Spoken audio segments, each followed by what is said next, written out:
Seluruh survei ini kan seseorang melakukan survei cuman atas dua perintah etis atau perintah finansial.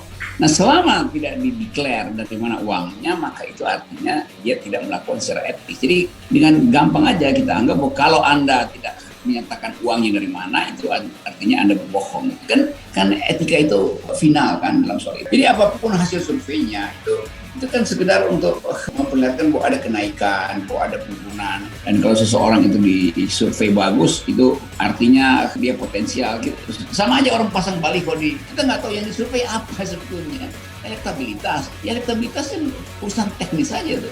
Kita nggak tahu apa isi otaknya, kan yang mesti disurvei isi otaknya tuh. Nah, kalau surveyornya nggak punya otak, maka sama juga hasilnya dia pamerin aja di situ. Sekedar data yang nggak punya apa-apa ya. Lain kalau udah ada pertengkaran politik, udah ada debat di daerah-daerah, lalu tiba-tiba disurvei. Ini out of the blue tiba-tiba seseorang udah dinyatakan iya, itu apa poinnya tuh? Mesti ada cekcok dulu tuh. Kalau berani orang-orang itu datang ke depan refli lalu minta ditanya idenya tentang negara, baru disurvei, baru publik lihat. Ini kan belum disiram dengan isu tuh, udah disurvei. Jadi orang apa poinnya itu? Sama seperti saya lihat setiap hari itu ada baliho seseorang di jalan raya, tapi kita nggak tahu ini baliho itu ya gambar doang, warnanya doang tuh. Ada yang merah, ada yang kuning. Tapi intinya apa sih? Kita nggak tahu isi otaknya apa kok. Masa kita milih baliho? Tapi di ya kalau nggak diundang kan dia, itu sebabnya ada calon presiden dia deklarasinya di ATM sama di toilet kan sama juga kan terbaca juga motifnya. Ngapain deklarasi di toilet, deklarasi di depan channel Refli Harun. Nah itu baru cadas. Baru kita uji dia mampu bertahan apa jumpa apa jumpalitan. Kan itu fungsi dari platform digital yang basisnya adalah untuk menapis kemampuan intelektualitas dari seorang calon pemimpin, termasuk dalamnya integritas, morality, itu kan begitu. Daripada diam-diam nyewa kamera seolah-olah itu candid, padahal sebetulnya skenario-nya buruk.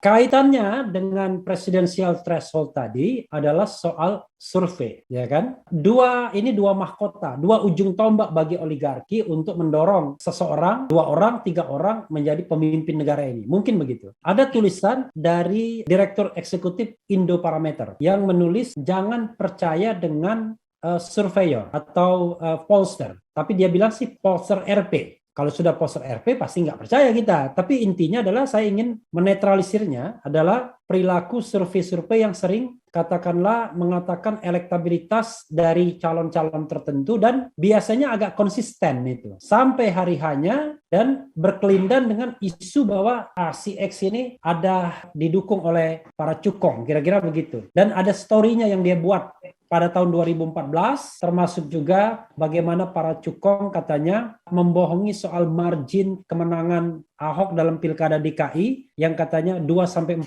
margin kemenangannya di putaran kedua. Ternyata kalahnya error 2,5%, katanya melesetnya tuh 8 kali lipat. Karena melesetnya sampai 16% jadinya. Nah, apa komentar Bung Rocky? Karena kalau perilaku survei seperti ini, ditambah presidensial threshold, ditambah praktek percukongan yang kita tahu mahal sekali pilpres itu, wah no hope, nggak ada harapan nih Indonesia dengan demokrasinya kalau begitu. Ya memang mestinya seluruh survei ini kan seseorang melakukan survei cuman atas dua perintah etis atau perintah finansial. Nah, selama tidak dideklar dari mana uangnya, maka itu artinya dia tidak melakukan secara etis. Jadi dengan gampang aja kita anggap bahwa kalau Anda tidak menyatakan uangnya dari mana, itu artinya Anda berbohong. Kan etika itu final kan dalam soal itu. Jadi apapun hasil surveinya itu kan sekedar untuk memperlihatkan bahwa ada kenaikan, bahwa ada penurunan. Dan kalau seseorang itu disurvei bagus, itu artinya dia potensial. Sama aja orang pasang baliho kita nggak tahu yang disurvei apa sebetulnya. Elektabilitas. Ya elektabilitas kan urusan teknis aja tuh. Kita nggak tahu apa isi otaknya, kan yang mesti disurvei isi otaknya tuh. Nah kalau surveyornya nggak punya otak, maka sama juga hasilnya dia pamerin aja di situ. Sekedar data yang nggak bunyi apa-apa. Lain kalau udah ada pertengkaran politik, udah ada debat di daerah-daerah, lalu tiba-tiba disurvei. Ini out of the blue tiba-tiba seseorang udah dinyatakan sebagai iya, itu apa poinnya tuh? Mesti ada cekcok dulu tuh. Kalau berani orang-orang itu datang ke depan refli lalu minta ditanya idenya tentang negara, baru disurvei, baru publik lihat. Ini kan belum disiram dengan isu tuh, udah disurvei. Jadi orang apa poinnya itu? Sama seperti saya lihat setiap hari itu ada baliho seseorang di jalan raya, tapi kita nggak tahu ini baliho itu ya gambar doang, warnanya doang tuh. Ada yang merah, ada yang kuning. Tapi intinya apa sih? Kita nggak tahu isi otaknya apa kok. Masa kita milih baliho? Jadi nanti Bung Rocky ya, bisa jadi kita bikin acara nih melalui channel persekutuan channel. Kita undang itu calon-calon presiden siapapun, ya kan? Digempur, lalu kemudian disurvei. Survei. Kalaupun kita tidak punya kemampuan untuk mensurveinya karena dananya tidak ada, misalnya kita suruh komentar melalui YouTube layak atau tidak. Kira-kira kan begitu kan? Misalnya. Kalau dia fair, dia mau jadi presiden, dia keluarin uang untuk minta disurvei melalui pikiran. Dia mesti bayar channel-channel itu. Itu baru dia bermutu. Bukan dia bayar lembaga survei yang pasti akan puji-puji dia kan. Jadi kalau minta diuji, dia bayar juga pengujinya. Itu fairnya dalam demokrasi begitu. Ini saya kasih uang nih, tolong yang pasang iklan buat dia itu ngapain itu. Tapi Bang Rocky, budaya politik kita kan tidak begitu. Budaya politik kita calon itu pura-pura nggak tahu gitu loh. Kalau ada deklarasi dia bilang, loh itu bukan saya nggak tahu menau. Dan memang untuk skenarionya mulus dia nggak diundang, biasanya kan begitu, nggak diundang tuh deklarasi. Tapi di kalau nggak diundang kan dia, itu sebabnya ada calon presiden dia deklarasinya di ATM sama di toilet, kan sama juga, kan terbaca juga motifnya. Ngapain deklarasi di toilet, deklarasi di depan channel Refli Harun. Nah itu baru cadas, baru kita uji dia mampu bertahan apa jumpalitan kan itu fungsi dari platform digital yang basisnya adalah untuk menapis kemampuan intelektualitas dari seorang calon pemimpin, termasuk dalamnya integritas, morality, itu kan begitu. Daripada diam-diam nyewa kamera seolah-olah itu candid, padahal sebetulnya skenario-nya buruk.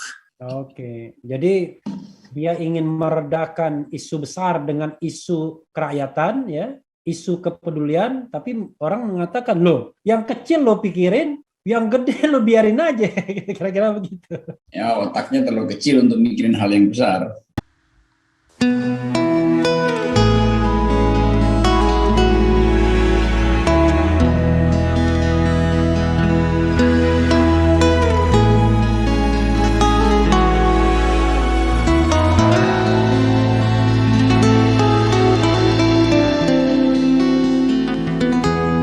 Ketika matahari hanya di atas kepala panas melelehkan, ketika keadilan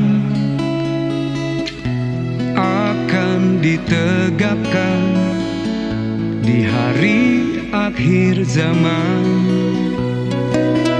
Padang yang luas tak ada naungan, tapi engkau pemimpin adil.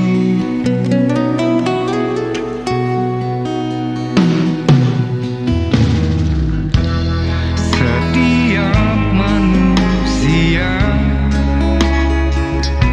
adalah khalifah di muka bumi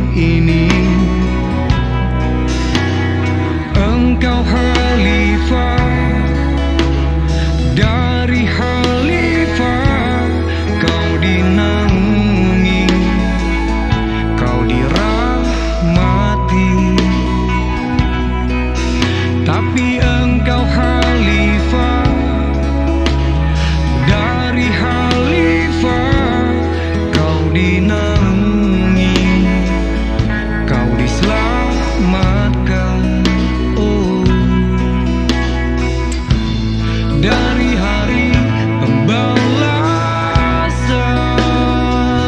Engkau bisa bawa mata air kebaikan bagi manusia.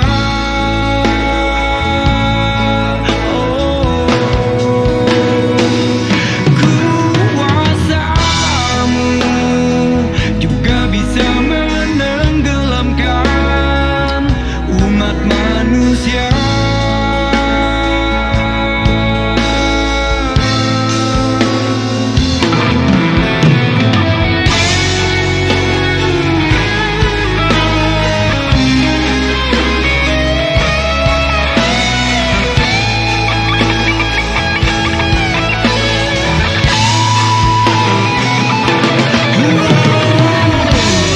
Tak ada bahteramu, tak ada penyelamat, maka adillah kau pemimpin.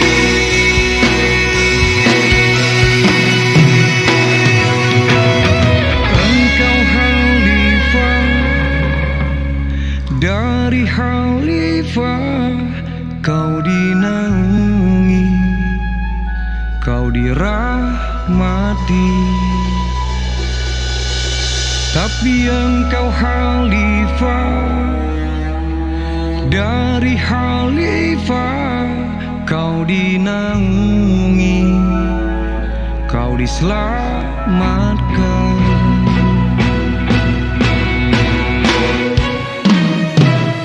Engkau bisa bawa mata air kebaikan bagi manusia.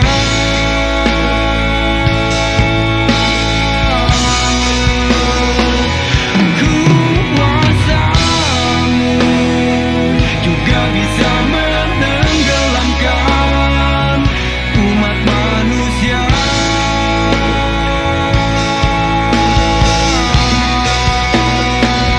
Engkau bisa bawa mata air kebaikan bagi manusia.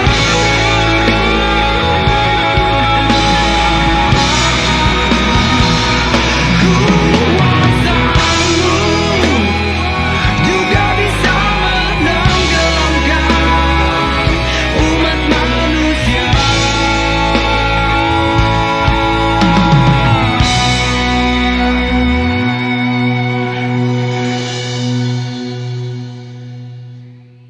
Tapi engkau khalifah dari khalifah, kau dinaungi, kau diselamatkan.